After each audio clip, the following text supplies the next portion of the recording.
My YouTube channel again. So इस video में we are going to learn about introduction to data analytics which we will be continuing.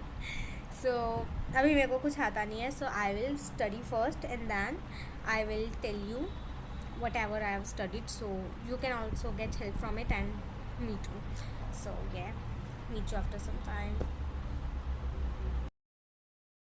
See, in previous video we have learnt about 4 steps of collecting or data analytics. So first one was to collect the data, other was to the EDA one and data wrangling.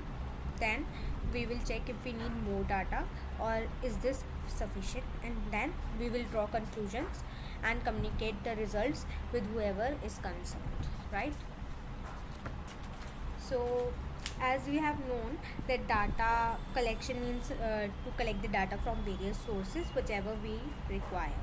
Then in terms of data wrangling, so data wrangling is just data cleaning and formatting the data in which form we are able to use it, like to prepare the data.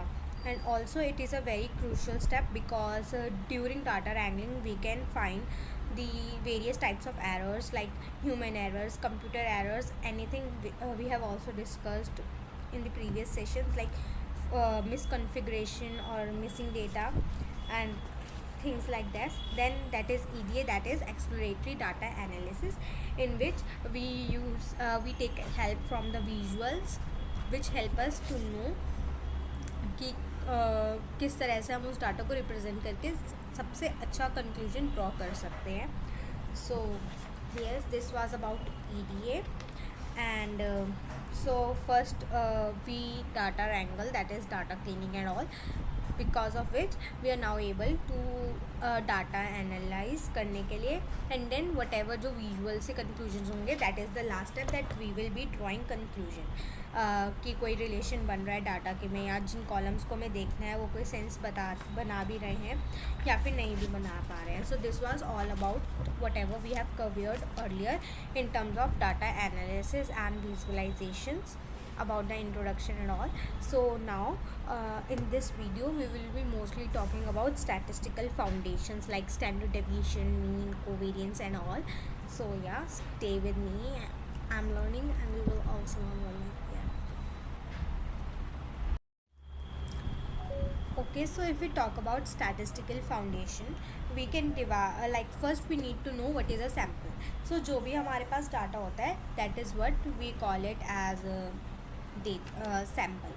अगर उस sample में से थोड़ा सा data लिया जाए, that is subset of sample is population. Also statistics जो है वो 2 तरीके से किए जा सकते हैं category wise, like one is descriptive and other one is inferential.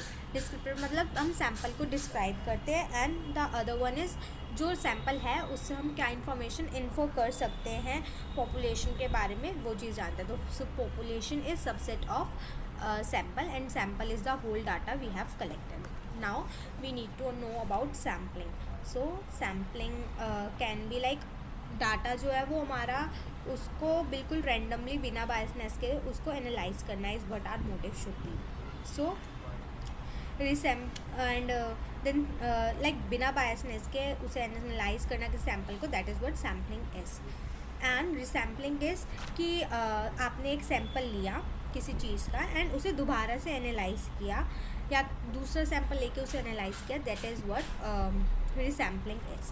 तो रिसैम्पलिंग की 4 टेक्निक्स होती है मशीन लर्निंग में जो कि यूज़ होती है. So first one goes as simple random sample. तो सिंपल रैंडम सैम्पल में कोई भी रैंडमली जनरेटेड एक नंबर आता है और उसके बेसिस पे किसी कॉलम या रो को एनालाइज किया जाता है. तो ज़्यादातर डेटा जिसमें डिस्टिंक्ट ग्रुप्स होते हैं वहाँ पे ये काम कर जाता है.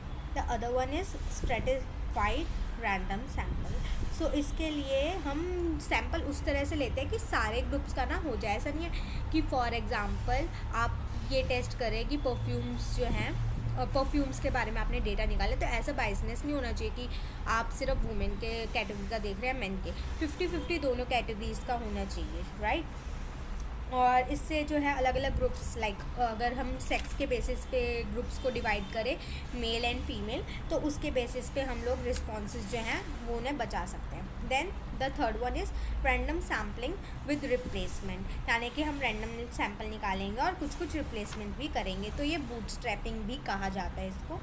तो ये तब यूज़फुल होता है जब हमारे पास इनसफिशिएंट डाटा होता है, क्योंकि कई बार होता है कुछ डाटा एंट्रीज मिसिंग है, या मे भी हमारे पास डाटा की एक्चुअल में कमी है, तो उस टाइम पे ये वाला हमारा काम आ जाता है। तो इसमें हम मल्टीपल सैम्पल्स लेते हैं डाटा के, लाइक एक लिया उसे रिप्लेस करके दूसरा लिया, लाइक इस टाइप से फिर हम उसे देखते हैं, तो हमें डिस्ट्रीब्यूशन एक तरह से पता चल जाता है कि कितना डिस्ट्रीब्यूशन किस एरिया में किस फील्ड में हो रहा है। Then the fourth one is कि जो इनिशियल सैम्पल आया था उसी को हम रैंडमली लेते हैं एंड उसे फिर एनालाइज करने की कोशिश करते हैं।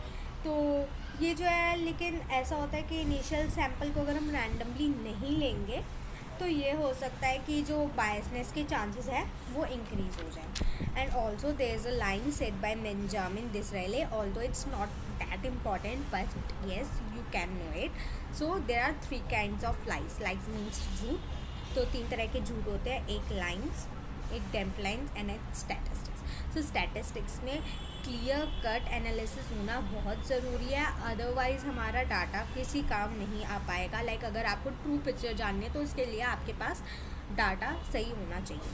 सो if we I want to conclude, so we can say कि जो स्टैटिस्टिकल फाउंडेशन होती है उसमें जो पूरा डाटा हमने कलेक्ट किया हुआ है उसको हम कहते हैं सैम्पल, एंड उसका अगर हम कोई सबसेट लेते हैं तो that is what known as population. Statistics जो है वो 2 तरीके से निकाले जा सकते हैं, one is descriptive and the other one is inferential. Descriptive में हम किसी भी ग्रुप के बारे में डिस्क्रिप्शन पे बात करते हैं, एंड इन्फ्रेंशियल में हम उसके बारे में किसी भी पर्टिकुलर ग्रुप के बारे में क्या इन्फर कर सकते हैं, क्या इन्फॉर्मेशन गेन कर सकते हैं, उस बारे में बात होती है। नेक्स्ट थिंग इज़ सैम्पलिंग, कोई छोटा सा सैम्पल लिया हमने डेटा का एंड उसे एनालाइज किया, that is what sampling is. And resampling मतलब अगर हमने वही सैम्पल को दोबारा से एनालाइज किया या फिर कोई और सैम्पल उसी डाटा से रिलेटेड हमने उठाया एंड उसको एनालाइज किया। फिर रीसैम्पलिंग की 4 टेक्निक्स हमने पता की। पहली होती है सिंपल रैंडम, उसमें हम सिंपली कोई भी रैंडम नंबर जनरेट करते हैं फॉर अ रो और अ कॉलम, एंड उसके बेसिस पे फिर हम देखते हैं कि कौन सा कोई भी रो या कॉलम का जो नंबर आता है उसे एनालाइज करते हैं, तो ज़्यादातर डाटा के लिए ये चल जाता है। दूसरी टेक्निक हमने दी थी स्ट्रेटिस्फाइड रैंडम सैम्पल, तो उसके लिए हम ये देखते रखते हैं कि प्रपोर्शन जो है वो हो, लाइक बायसनेस ना हो, तो हर किसी ग्रुप को एक प्रॉपर प्रपोर्शन मिले ताकि हम अच्छे से ट्रू पिक्चर जान पाएँ।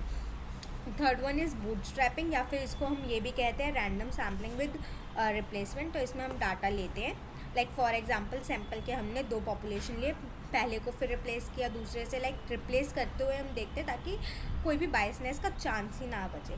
तो जिसमें इससे हमें कई बार होता है कि हमारे पास डेटा की कमी है, तो उस टाइम पे भी ये टेक्निक हमारे पास काम होती है, लाइक परम्यूटेशन कॉम्बिनेशन लगा के हम कई सारी चीज़ों का पता लगा सकते हैं। And the last but not the least is consideration of initial sample. Like initial sample जो है उसको अच्छे से टेस्ट करा हमने कि कोई बायसनेस ना हो, क्योंकि अगर इनिशियल सैम्पल में ही हमारे पास कोई इशू या एरर है तो then it's of no use, right. उसके बेसिस पे आगे के सारे प्रिडिक्शंस होने हैं, तो इसके लिए हमें अच्छा डेटा लेना चाहिए, बायसनेस नहीं होनी चाहिए अगर आप ट्रू पिक्चर जानना चाहते हो। तो that is it for today. It was all about statistical foundation, and also we have revised whatever we have covered earlier. Thanks for watching.